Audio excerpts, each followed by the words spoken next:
오늘 한성수 국무총리 후보자 인사청문회가 열렸습니다.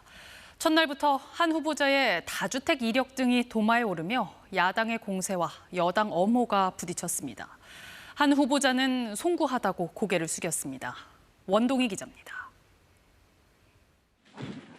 청문회 시작, 한성숙 후보자는 실무형 총리가 되겠다고 몸을 낮췄습니다.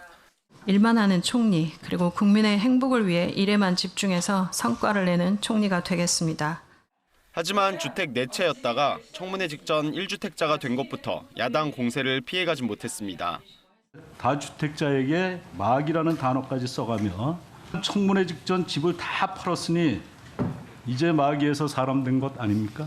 다주택 관련된 부분에서는 이런 걸 죄송스럽게 다 생각합니다. 국민께서 여당은 고개 숙이는 후보자 엄호에 나섰습니다. 야당이나 여러 언론의 지적을 수용해서 몇 억씩 손해를 보면서 1주택자가 되신 거 아닙니까?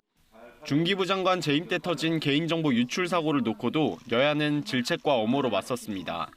해킹으로 관리 부실 은폐 의혹에다 부실 대책 논란까지 불거졌는데 이게 기사만 본 분들은 이게 엄청나게 많은 분들의 정보가 유출됐다라고 생각하는데 야당이 주적이 누구냐, 6.25 전쟁 등에 대해 따져 물으면서도 충돌했습니다.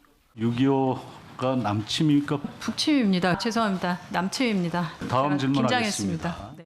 북한의 도발을 유인하기 위해서 무인기까지 보낸 사람들이 어떻게 이런 이야기를...